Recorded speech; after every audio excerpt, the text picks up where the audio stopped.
way it sparks imagination and so much creativity, it's incredible.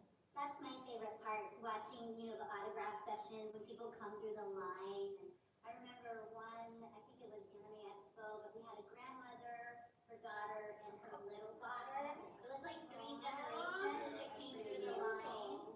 And all the crossplay and the different, variations of people embodying the characters, and I just love that.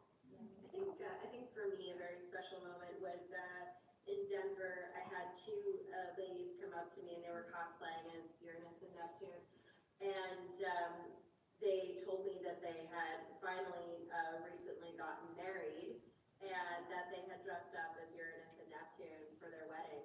And I thought that was, I thought that was the most precious and sweetest thing, and I love that our particular job is really speaking out to a lot of people, including, as Chris mentioned, the LGBTQ community. I think that's wonderful, and I think it's great that people are really identifying with so many characters. And also, I just love to see everybody in this cast because we're all amazing, wonderful people. I mean, you guys, all of you.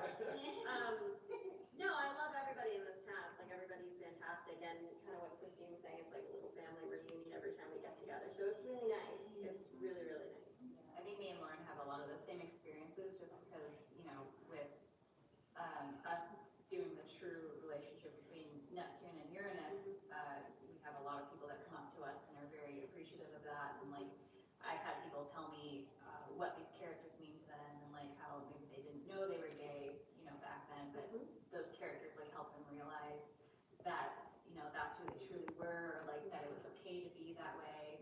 And like, people come up to us in cosplay and say that they got engaged, that they're married. It's really nice. It's really cute, and I love experiences like that.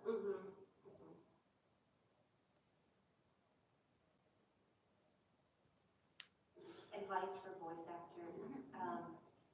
Gosh, I think my advice is what was given to me is that if there's anything else you can do than be an actor, you should do that. But if this is what you want to do, you have to jump in and get involved in as many ways as you can, get as much training as you can and experience, and you just never know where a job is going to come from. Yeah, I agree that it's a hard road if you choose to be an actor. Yeah, it's hard. Yes. And I feel like not a lot of people say that, but if you, are persistent and vigilant about learning all the time, then, you can do it. Mm-hmm. And I would say, because a lot of people come up to me and like, oh, I have a funny voice, I want to be a voice actor, but it's really important to have passion to be an actor, to really learn the craft and really study and make sure that that's the path you want to take. Because it's more than just having a unique voice or a funny voice, or I can do a lot of different voices. I actually, in the rare times I get asked, I actually echo your sentiment because I've heard you say that on panels a lot at other cons, because it's so true, and I find that there's more people than ever want to get into this business than ever before, and that's great, but I think that it is important to have a genuine passion for performing. You can also like anime and cartoons and video games, that's totally cool, and there's tons of people who are, I'm one of them that was like, I'm a fan of this stuff and now I'm getting to do this, and I'm very lucky for that, but it's also like, I took the craft seriously and I paid my dues, and like, classes were extremely important, etc.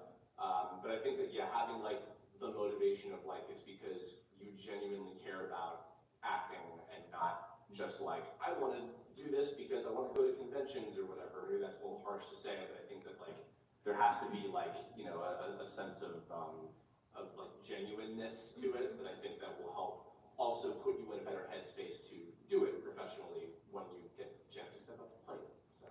Well, because as an actor you spend so much time not working, so you have to figure out how you can work on your craft, how you can buoy yourself, and so when you have a job, you're working, you're excited, and then you have to figure out what to do when you're looking for work, because that's what you do most of the time. So we're incredibly lucky to be working on something that we love, and you hope that you get that chance over and over and over again. But acting is one of the few professions where you don't go up a ladder, you just hopefully keep going. And that's your job, is to keep going. And